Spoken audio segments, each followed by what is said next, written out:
Hello അങ്ങനെ പറഞ്ഞ് എൻ്റെ BFE എൻട്രൻസ് എക്സാമായി തൃശ്ശൂർ മഹാരാജാസ് കോളേജിൽ വെച്ചിട്ടായിരുന്നു എക്സാം. എൻ്റെ കൂടെ അച്ഛനും അമ്മയൊക്കെ ഉണ്ടായിരുന്നു കേട്ടോ.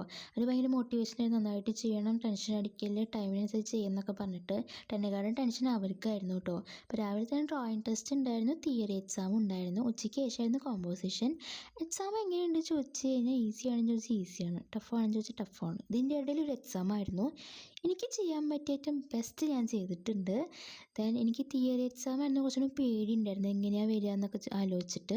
പക്ഷേ തിയറിയാണ് പിന്നെ നന്നായിട്ട് ചെയ്തത്. ബാക്കി രണ്ടും കുഴപ്പമുണ്ടായിരുന്നില്ല. കോമ്പോസിഷനൊന്നും എനിക്ക് അത്ര നന്നായിട്ട് അറിയൊന്നുമില്ല, എന്നാലും ചെയ്യാൻ പറ്റുന്ന പോലെ ചെയ്തിട്ടുണ്ട്. അവിടെ ഉള്ളവരാണെങ്കിലും നന്നായിട്ട് വരയ്ക്കുന്നവരുണ്ട്, ഫസ്റ്റ് ടൈം വന്നിട്ട് എന്താ ചെയ്യേണ്ടതെന്ന് അറിയാത്തവരുണ്ട്. അവരെയൊക്കെ വെച്ച് നോക്കുമ്പോൾ എനിക്ക് എന്തെങ്കിലുമൊക്കെ ചെയ്യാൻ പറ്റി.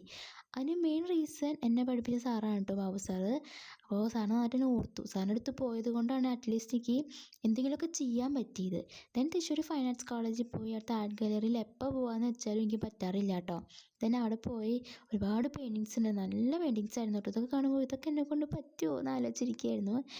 റിസൾട്ട് കിട്ടിയാൽ കിട്ടി, കിട്ടിയില്ലെങ്കിൽ കിട്ടിയില്ല. അടുത്ത കൊല്ലം എഴുതാം, എനിക്ക് എന്തായാലും കിട്ടണമെന്ന് ഞാൻ പറയത്തില്ല. അച്ഛനമ്മ തന്നെ പറയണത്, എഴുതിയില്ലേ റിസൾട്ട് എന്തെങ്കിലും ആവട്ടെ, കിട്ടിയില്ലെങ്കിൽ കുഴപ്പമില്ല, നമുക്ക് അടുത്തോട്ട് എഴുതാം, അങ്ങനെയൊക്കെ പറഞ്ഞിരിക്കുന്നുണ്ട്. ഒരുപാട് പേർക്ക് മെസ്സേജ് അയച്ചിട്ടുണ്ടായിരുന്നു എങ്ങനെയുണ്ടെന്ന് ചോദിച്ചിട്ട്. എല്ലാവർക്കും റിപ്ലൈ കൊടുക്കാൻ പറ്റിയില്ല കേട്ടോ. അടുത്ത വീഡിയോയിൽ കാണാം. Thank you.